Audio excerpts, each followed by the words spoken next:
Graça e paz, meus irmãos. Estamos iniciando mais um culto de doutrina e a nossa oração nessa noite é que o Espírito de Deus nos ajude a prestar a Ele o melhor do nosso louvor.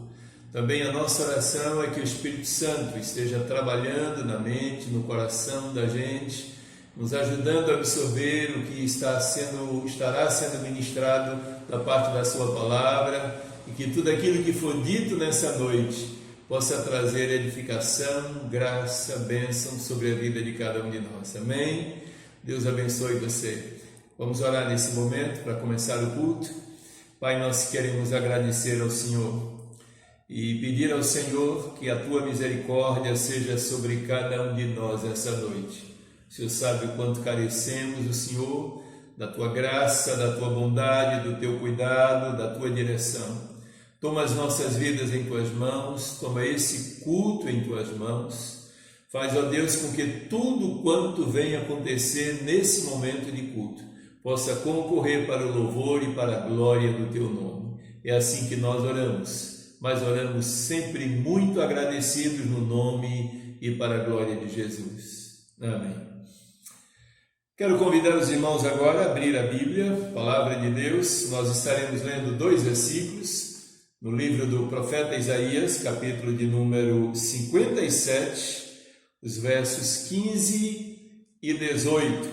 A palavra de Deus diz assim: porque assim diz o alto e o sublime, que habita na eternidade e cujo nome é santo, no alto e santo lugar habito, como também com o contrito e abatido de espírito, para vivificar o espírito dos abatidos e para vivificar o coração dos contritos. Eu vejo os seus caminhos e o sararei, e o guiarei, e lhe tornarei a dar consolação, a saber, aos seus pranteadores. Meus irmãos, vamos cantar agora, bem animados, o hino 314 do cantor cristão. Estou seguro é o título desse hino.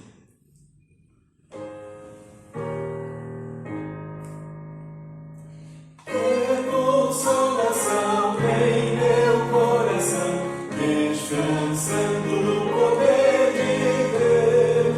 Ele tem prazer em me proteger, descansando no poder de Deus. Descansando no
Para nosso momento de comunicação, irmãos, nós temos 3 comunicações para essa noite. A primeira delas diz respeito ao Conselho de Obreiros da nossa igreja.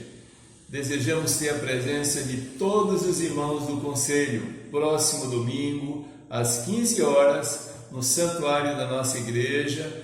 Nós gostaríamos de contar com a presença de todos os membros do nosso Conselho. Estaremos decidindo nessa reunião sobre o futuro da nossa igreja, se continuaremos assim ou se retornaremos para o culto público coletivo. Outro aviso é só uma lembrança, todos nós já temos conhecimento do trabalho que a nossa igreja realiza através do irmão Guido, ali no programa Encontro com Deus, na FM, e toda terça-feira, 18 horas, e a gente gostaria que cada irmão estivesse orando por isso, mas ao mesmo tempo também que cada irmão estivesse dando a audiência necessária para esse programa. É o nosso programa e o objetivo dele é a evangelização das pessoas. E nós temos alguns pedidos de oração. Bem, a irmã Lielde ainda está fazendo alguns exames e precisa contar com a sua oração. Vamos colocar o nome dessa querida irmã diante do Senhor. A irmã Rosana também precisou fazer uns exames hoje, está tendo também algumas dificuldades com o seu quadro clínico e a gente precisa orar ao Senhor para que Deus restaure toda essa situação. Irmã Wanda, irmã Marta, a irmã Judite e André, pai da irmã Luciene, também espera contar com as orações do povo de Deus em seu favor. Mas agora temos uma boa notícia, que o irmão da irmã Alessandra, que estava desaparecido há algum tempo, retornou para a felicidade de toda a família. Então esses são os motivos de oração, de gratidão e as informações que temos para passar aos irmãos. Agora vamos orar ao Senhor, baixe sua cabeça e nós vamos interceder a Deus em favor da nossa igreja, da nossa cidade e desses nomes que acabamos de mencionar nesse momento. Meu Deus, meu Pai, nós nos colocamos diante do Senhor mais uma vez e fazemos isso, Pai, reconhecendo que nós não somos absolutamente nada. O Senhor é tudo. É o Senhor que tem o poder, é o Senhor que tem a autoridade para determinar sobre as nossas vidas os teus caminhos. Queremos te louvar e exaltar o teu nome, porque temos sido alvos do cuidado, da bênção e da misericórdia do Senhor a cada dia. Mas nesse momento, Pai, nós queremos orar ao Senhor mais uma vez, como temos feito todos os dias, em favor da nossa cidade. Pedimos a Tua intervenção sobre essa comunidade, a Tua graça, Tua direção, a Tua cobertura, Tua proteção, ó Pai, sobre cada morador dessa cidade. Pedimos também pelo nosso país, pedimos pelas dificuldades que muitas famílias têm vivenciado em função dessa pandemia. Rogamos ao Senhor a Tua interferência em nome de Jesus. Pedimos também ao Senhor pela vida da Tua serva, irmã Alieude. Rogamos, ó Deus, que a Tua mão seja sobre ela, que o Teu poder se derrame sobre a sua vida, que o Senhor implante na mente, no coração dela a cada dia, a certeza da presença e do cuidado do Senhor. Que o Senhor seja o grande Jeová Rafá na vida da Tua serva e ministre cura e restauração definitiva para a sua saúde.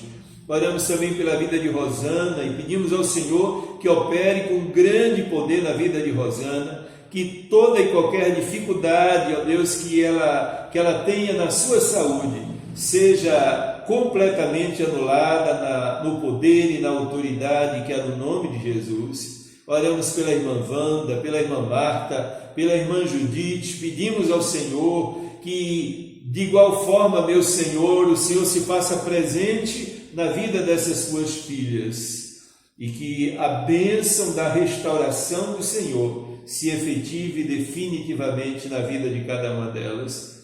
Oramos agora por André, pai de irmã Luciene, pedimos a tua visitação também sobre ele, que nesse momento ele sinta a tua presença, sinta o toque do Senhor e ele desfrute no seu coração a certeza de que o Senhor está cuidando de todas as coisas. Agradecemos ao Senhor também pelo retorno do irmão da irmã Alessandra e pedimos ao Senhor que o Senhor abençoe essa vida e que a cada dia o Senhor possa convencê-lo do pecado, da justiça e do juízo e possa aproximá-lo do Senhor, que ele venha entregar a sua vida a Jesus e fazer de Jesus o Senhor e Salvador da sua alma. Agradecemos ao Senhor pela vida do irmão Guido, o trabalho que ele vem fazendo também ali à frente do programa Encontro com Deus, que o Senhor continue usando para o louvor e para a glória do nome do Senhor. E é assim que nós oramos, mas oramos agradecidos no nome para a glória de Jesus. Amém. Amém.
Agora quero convidar os irmãos a abrir a palavra de Deus aqui na segunda carta do apóstolo Pedro, o capítulo 2, os versos de 1 a 3.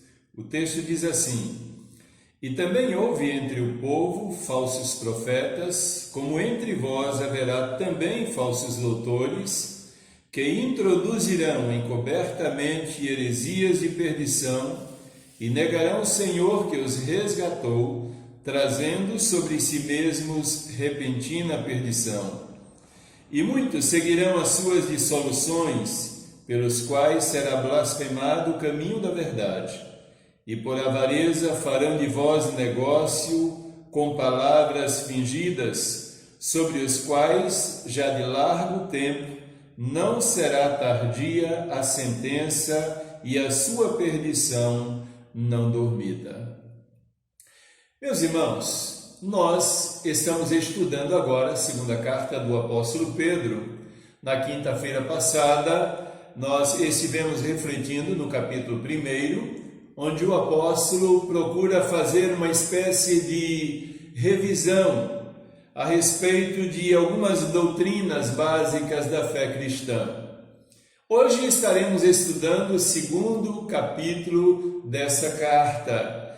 E o que está em pauta aqui é o surgimento dos falsos mestres. Pedro é riquíssimo em informações nesse capítulo, especialmente a respeito desse assunto. Por isso, à luz desse capítulo 2, nós estaremos falando sobre como os falsos mestres agem. Verso 1. Nos versos 1 e 2, o apóstolo Pedro estará falando para a gente sobre o que eles pretendem com essas ações na igreja. E nos versos 15 a 22, Pedro estará nos mostrando sobre como nós podemos identificá-los na igreja. Então, repito, esse capítulo 2, Pedro estará nos dando, portanto, essas 3 informações que são muito importantes para compreendermos a maneira como os falsos mestres trabalham na comunidade de fé. Bem, vamos então ao primeiro item. No verso 1, Pedro está falando para a gente como esses falsos mestres agem na igreja. Vamos ler novamente o verso 1, apenas a parte A desse verso, quando Pedro diz: E também houve entre o povo falsos profetas, como entre vós haverá também. Veja, a primeira ideia que Pedro traz para a gente é a seguinte: olha, como os falsos mestres trabalham na vida da igreja? Pedro responde dizendo: eles trabalham se infiltrando na comunidade de fé. Pedro fala a respeito dos falsos mestres aqui, não como alguém que está distante do povo de Deus, que está fora da comunidade, pelo contrário, mas como alguém que está inserido na comunidade de fé. E é interessante o processo que eles se utilizam. O falso mestre é aquele que entra no santuário, ouve a mensagem do Evangelho, ele faz uma decisão formal, ele faz parte da classe de novos decididos, ele chega até mesmo a passar pelo batismo, ele estuda a Bíblia, ele vai aos templos para os momentos de cultos formais. O falso mestre, ele assume até mesmo cargos importantes na igreja, ele ora como crente, ele se veste como crente, ele chega até a lecionar na classe de escola bíblica dominical e a pregar como um crente, mas a Bíblia diz que ele não é necessariamente um cristão. Isso me faz lembrar exatamente que Jesus informa para a gente lá em Mateus capítulo 13, verso 24 e 25, não iremos ler esse texto, mas iremos falar rapidamente sobre ele. Jesus vai falar sobre esse assunto nesse texto, falando a respeito do reino dos céus, e ele diz: olha, o reino dos céus é comparado a um homem que se utiliza de uma boa semente, semeia essa boa semente. Verso 24.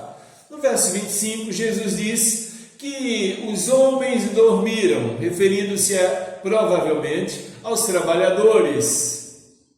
Esses homens dormiram, e quando eles dormiram, o inimigo veio e semeou o joio no meio do trigo. E me chama a atenção aqui o fato de que Jesus está considerando, chamando esses falsos mestres, falsos doutores de verdadeiro joio dentro da igreja. Também me chama a atenção de que esse joio é plantado pelo inimigo, é a expressão que Jesus usa no texto. E no sentido bíblico do termo, é Satanás semeando o joio dentro da igreja. Me chama ainda mais a atenção um outro aspecto, é que essa semente, esse joio é plantado dentro da igreja, diz esse verso de número 25 de Mateus 13, que Jesus cita,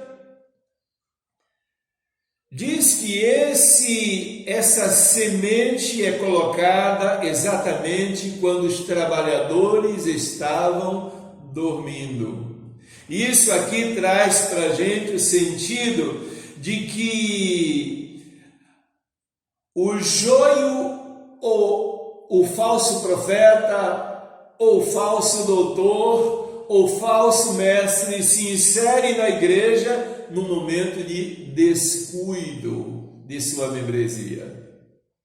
Por isso, meus irmãos, é que nós temos no Novo Testamento uma convocação constante, para que a gente esteja sempre apercebido. A nossa vida cristã precisa estar em sintonia com Deus 24 horas por dia. A gente não pode facilitar nessas coisas. Pedro, quando vai escrever também na sua carta, vai dizer assim, que o diabo, nosso adversário, anda em derredor de nós, bramando como leão, buscando a quem possa tragar. Ele está à nossa espreita, o tempo todo esperando uma oportunidade para se inserir na comunidade de fé e realizar todo o seu trabalho funesto.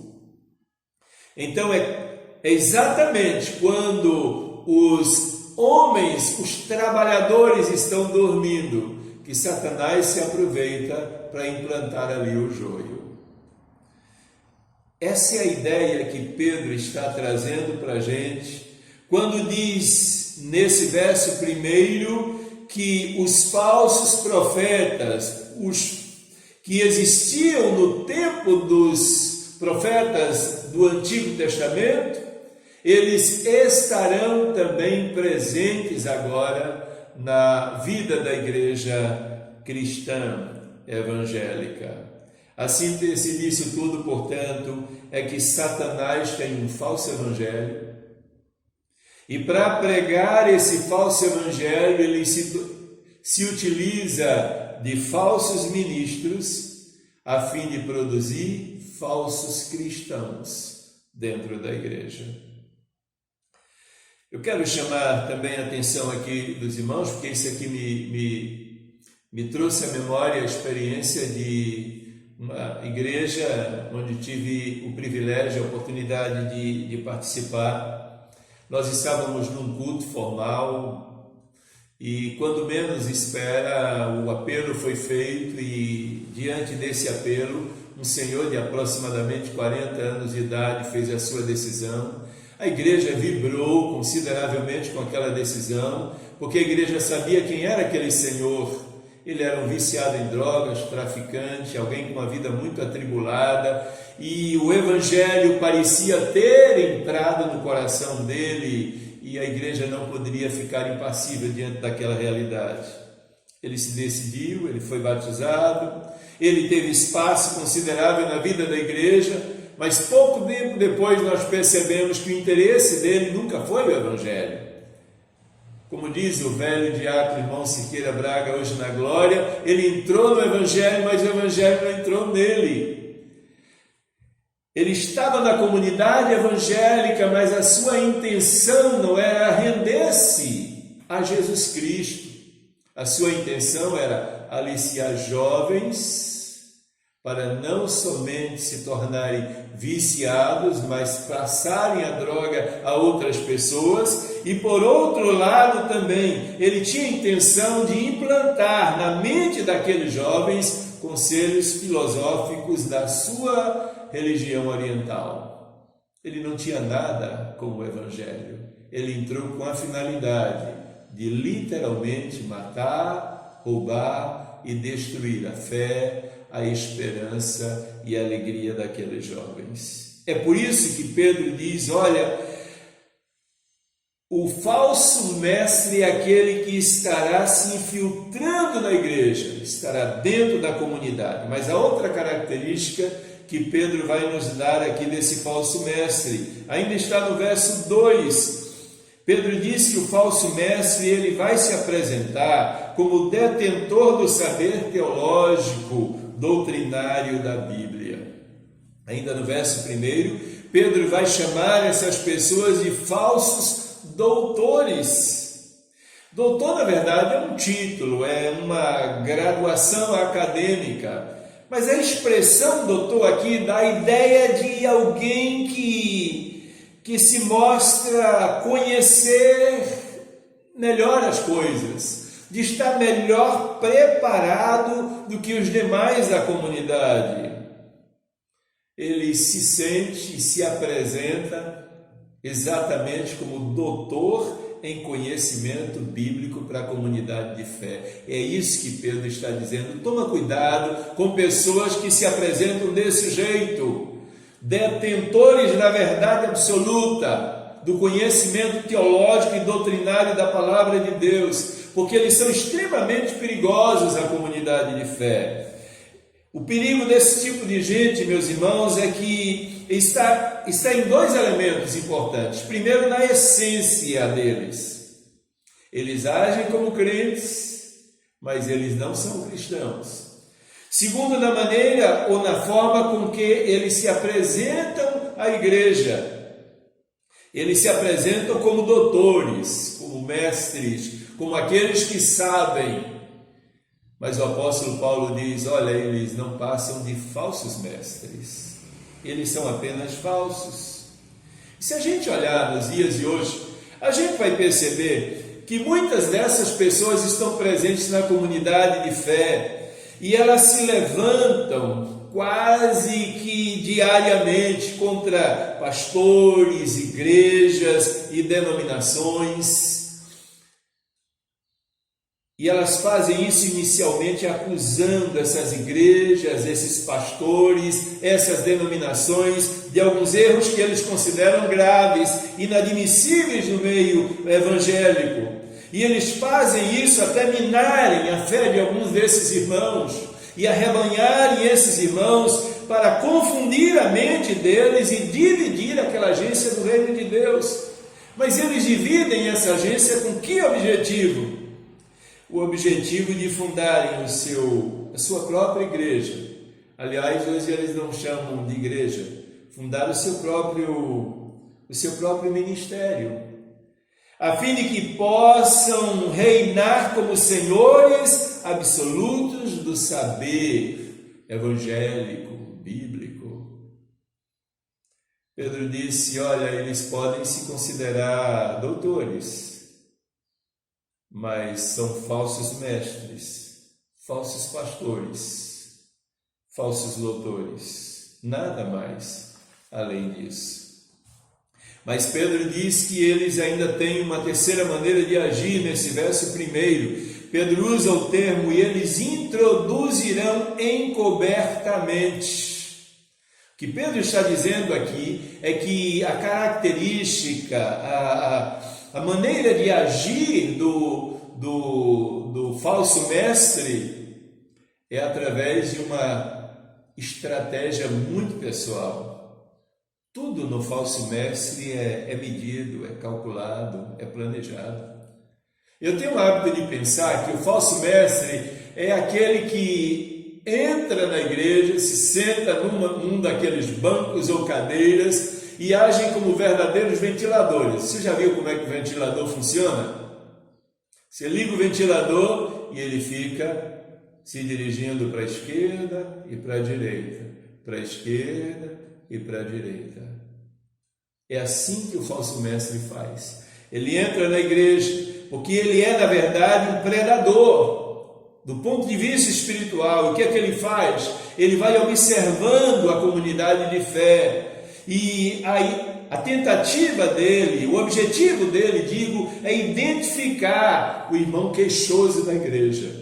O irmão que tem problema com o pastor, o irmão que tem um problema com a igreja, com a liderança da igreja, o irmão que está passando por algum sofrimento pessoal, o irmão que até se sente discriminado pela comunidade. Então, quando ele olha esse tipo de comportamento na igreja, por parte de alguns irmãos, ele identifica essas pessoas. E não espere que ele vá defender essas pessoas publicamente. Ele nunca se revela. Ele simplesmente vai agora em busca dessa ovelha queixosa, sofrida e supostamente discriminada pela comunidade de fé, a fim de poder espalhar o seu veneno. Aí a iniciativa dele é alimentar aquele sentimento nocivo e, ao mesmo tempo, insistir em falar mal da igreja e passar aquele membro queixoso, sofrido, as ideias que ele considera a melhor para a vida daquela pessoa. Pedro diz, eles introduzirão encobertamente a ideia que eles vão trabalhar na surdina, sem serem vistos. Eles vão trabalhar secretamente, porque eles são dissimulados. Diante da igreja, eles vão dizer algo bem diferente. Eles vão concordar com a igreja, mas no privado, eles vão falar contra ela, porque essa é a característica do falso mestre. Pedro diz, eles agem exatamente assim. Pedro não quer que aquele grupo de irmãos se perca ao longo da sua caminhada. Por isso é que ele é extremamente detalhista a respeito desses falsos mestres. Agora, Pedro vai falar sobre o que eles pretendem com essas ações. E Pedro vai aqui elencar 4 elementos importantes. Primeiro deles, no verso 1, Pedro diz, olha, a pretensão deles, em primeiro lugar, é contaminar a verdade de Deus.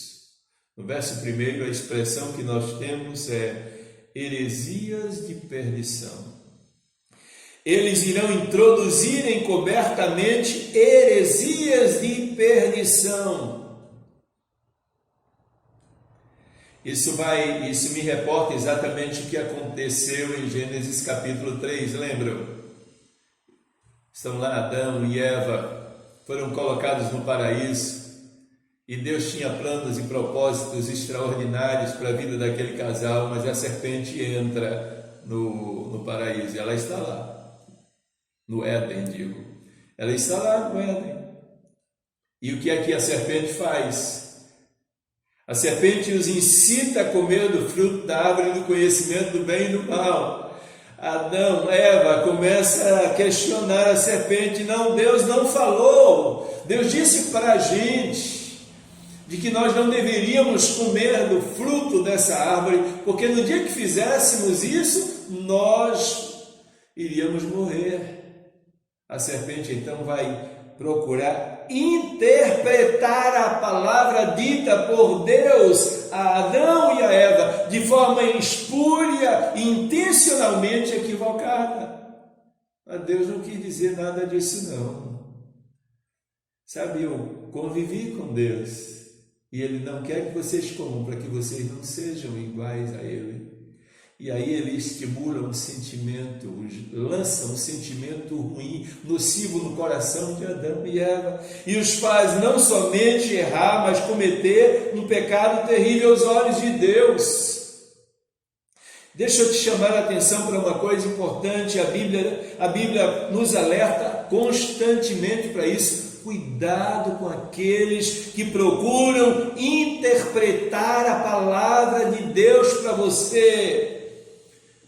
Procure fazer como Atos capítulo 17, verso 11, os crentes de Bereia. Eles procuravam diante de toda a palavra pregada, eles confrontavam tudo o que ouviam com a palavra de Deus, com o escrito, com o geral da Escritura Sagrada, a fim de perceberem se aquela mensagem era condizente com o conteúdo verdadeiro da Escritura. Cuidado com isso, não é bem assim.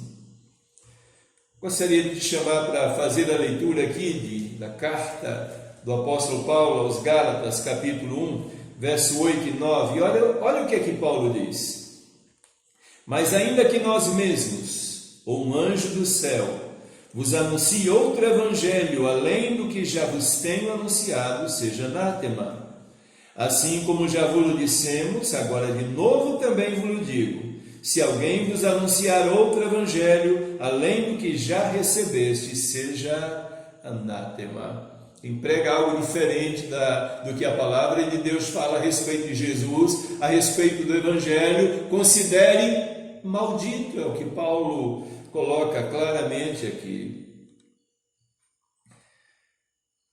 Pedro continua colocando para a gente, à luz desse texto, o que os falsos mestres pretendem. Primeiro, contaminar a verdade.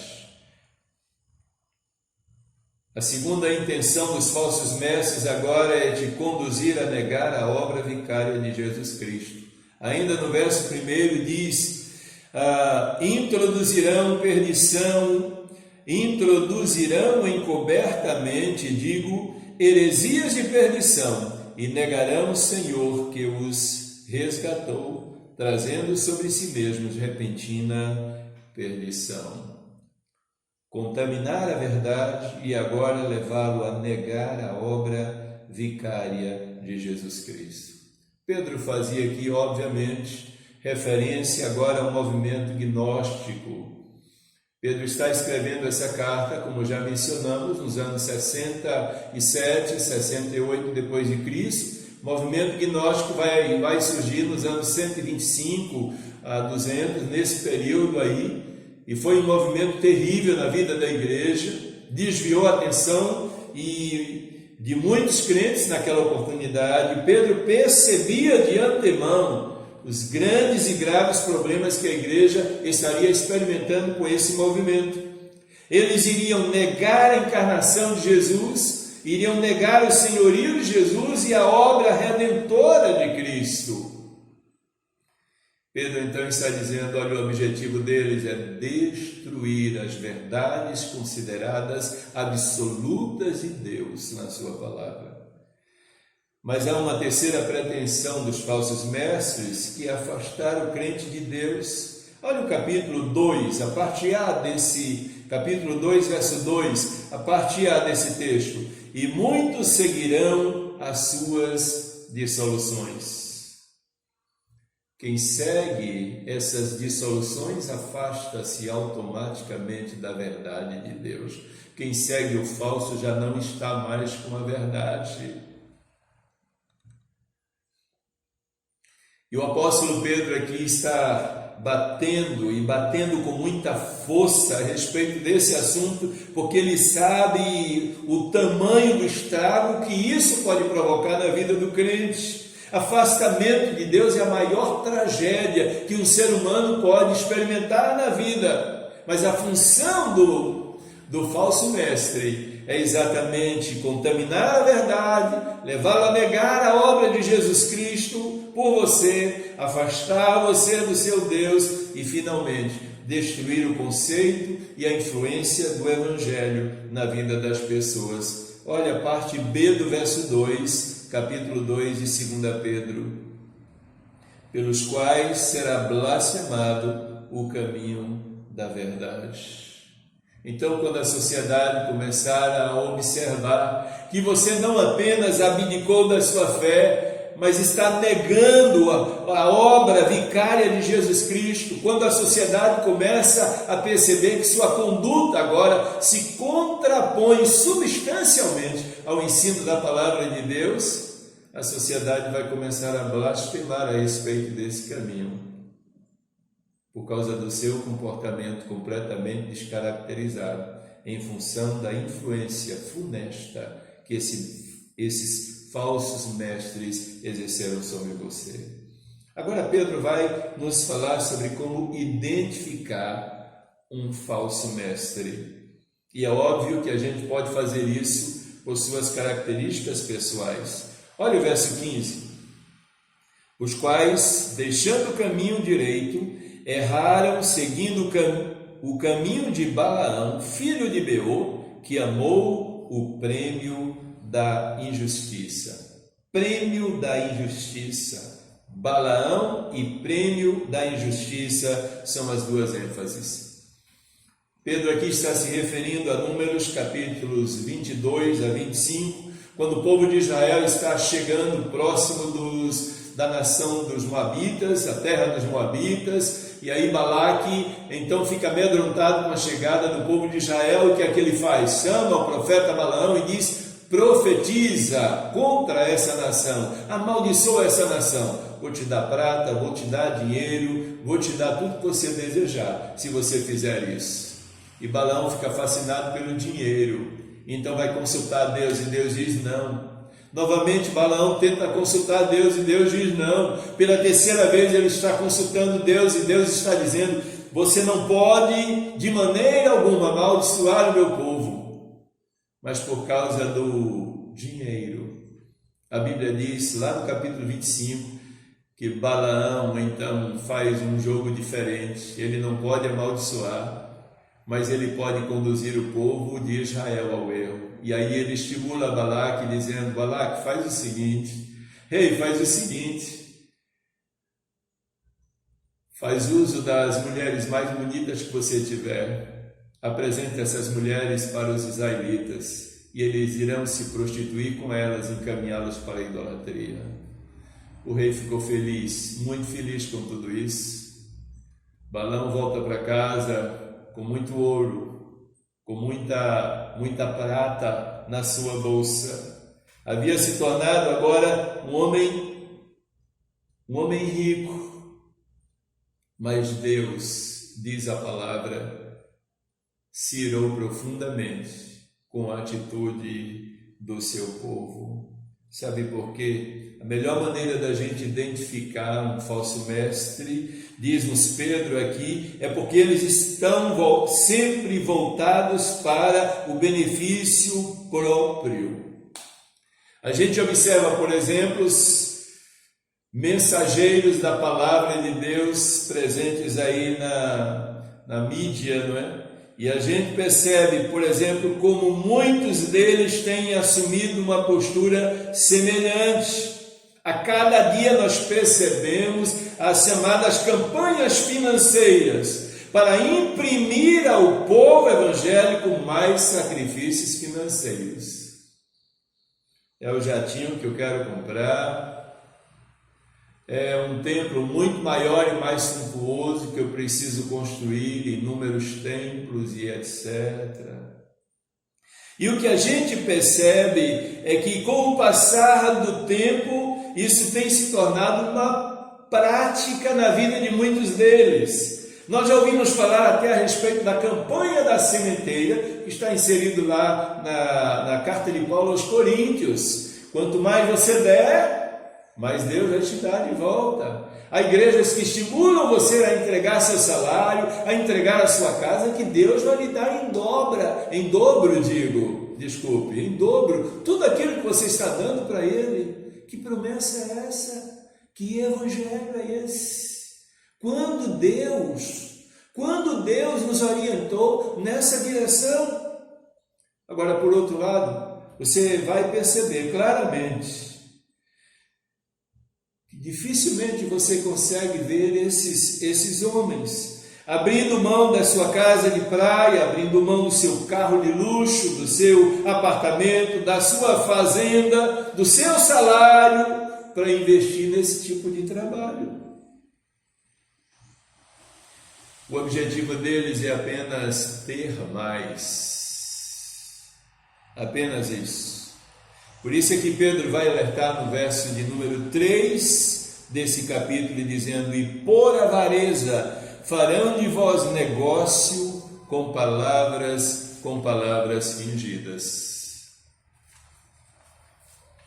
A segunda característica que nos leva a identificar com facilidade esses falsos mestres é que diz-nos o verso 17, eles são vazios de Deus. Olha o que diz o texto: estes são fontes sem água, nuvens levadas pela força do vento, para os quais a escuridão das trevas eternamente se reserva. São fontes sem água, não tem nada para oferecer. Tem conhecimento, tem técnica para alcançar a mente, o coração das pessoas, tem estratégia para o trabalho, mas falta experiência pessoal com o Senhor. Quero lhe convidar a abrir a Bíblia em Romanos, capítulo 8, do verso 8 até o verso de número 9. Vamos ver o que é que o apóstolo Paulo nos orienta nesse sentido. Romanos 8, de 8 a 9. Portanto, os que estão na carne não podem agradar a Deus. Vós, porém, não estáis na carne, mas no Espírito, se é que o Espírito de Deus habita em vós. Mas se alguém não tem o Espírito de Deus, esse tal não é dele. O falso mestre, o falso doutor, o falso profeta, eles são vazios de Deus. Repito, tem conhecimento, técnica, estratégia, mas lhes falta a experiência pessoal com Deus, e quem não tem o Espírito de Deus, esse tal não é dele, diz o texto.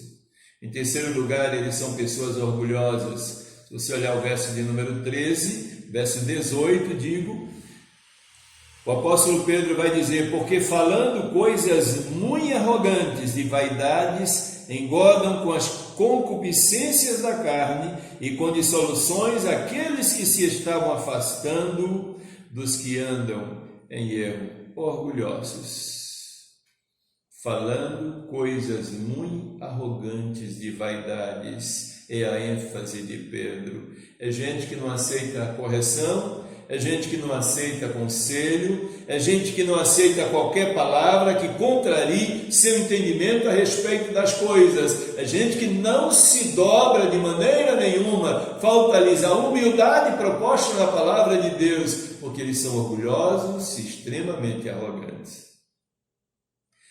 Em quarto e último lugar, Pedro diz que nós podemos identificar facilmente essas pessoas na igreja, porque a vida delas não irá condizer com a sua pregação. Olha o verso 19. Prometendo-lhes liberdade, sendo eles mesmos servos da corrupção, porque de quem alguém é vencido, do tal faz-se também servo. Esses são aqueles pregadores que pregam a liberdade, mas ainda estão escravizados. Pregam a santidade, mas vivem uma realidade de impureza. Pregam a verdade, mas mentem indiscriminadamente. Pregam sobre a vida em Cristo, mas nunca o conheceram de verdade. No verso de número 22, desse mesmo texto, o apóstolo Pedro vai considerá-los como porca lavada, isto é, alguém que foi limpo apenas por fora, através da experiência do batismo, mas está sempre disposto a voltar ao espojadouro de lama, porque no seu interior nunca se tornaram novas criaturas. É por isso que eles são uma contradição ambulante. Eles pregam uma realidade e vivem outra completamente diferente. Bem, para finalizar a nossa palavra desse segundo capítulo, a grande questão é o que eu e você devemos fazer diante dessa realidade, né, de falso profetismo, da presença dos falsos mestres e doutores dentro das nossas igrejas. Eu quero te dar apenas 4 direções. A primeira delas, invista em sua vida pessoal com Deus. Quando eu e você temos intimidade com o Senhor, nós nos sentimos literalmente blindados contra toda essa obra infrutuosa das trevas. Segunda coisa, alimente-se da boa palavra de Deus sempre. Quem sabe o que Deus pensa e quer para a sua vida, não será jamais engodado pelos falsos ensinos desses supostos mestres. Terceiro conselho, ore e peça a Deus sabedoria e discernimento espiritual, para que você tenha a capacidade de identificar se o espírito daquele que está falando procede de Deus ou não. E finalmente, mantenha-se distante do falso mestre e de suas ideias. Quero te convidar a abrir a Bíblia em Romanos capítulo 16, o verso de número 17, para que a gente possa fazer a leitura desse último texto. Romanos capítulo 16, verso 17. Paulo aconselha a gente dizendo: e rogo-vos, irmãos, que noteis os que promovem dissensões e escândalos contra a doutrina que aprendestes. E a proposta de Paulo é: desviai-vos deles. Amém? Que Deus nos ajude a absorver esse ensino de Pedro e que a gente possa realmente viver muito distante da realidade do falso, mas sempre aconchegado à verdade absoluta do Deus a quem eu e você servimos. Deus abençoe. Quero te convidar agora a baixar a sua cabeça e vamos orar ao Senhor. Vamos pedir a Ele que nos dê graça. Eu e você não temos a menor condição de resistir a tudo isso sozinhos, mas com a ajuda do Senhor, do Espírito do Senhor e o estudo da boa palavra de Deus, poderemos estar imunes a esse tipo de situação. Pai, nós queremos te dar graças mais uma vez nesta noite, pelo privilégio que o Senhor nos dá de poder nos debruçar na Tua Palavra e receber da Tua Palavra aquilo que ela tem para a vida de cada um de nós. Pai, nós não somos absolutamente nada sem o Senhor e clamamos ao Senhor nesse momento que o Teu Espírito Santo nos revista de tal maneira que tenhamos o discernimento necessário para que possamos identificar aquilo que procede da parte do Senhor e aquilo que vem de maneira contrária ao ensino da Tua Palavra. Pedimos pela Tua Igreja e rogamos ao Senhor que o Senhor livre a Tua Igreja da influência ruim desses falsos mestres, que, ó Senhor, o Senhor dê mais compromisso ao Teu povo com a Tua Palavra, mais compromisso contigo e com a Tua obra, a fim de que, sintonizados com o Senhor, e sejamos melhor preparados para enfrentarmos essa onda de falso profetismo em nossas igrejas. Dá-nos graça, direção, sabedoria e mais uma vez te pedimos discernimento, porque oramos agradecidos no nome e para a glória de Cristo Jesus. Amém. Amém. Bem, meus irmãos, estamos chegando ao final de mais um momento de culto, culto ao nosso Deus, momento de adoração, de louvor, de reflexão na Sua Palavra. Nosso desejo é que a palavra que ouvimos nessa noite possa realmente encontrar um lugar de importância no seu coração. Deus abençoe você, Deus abençoe a sua família.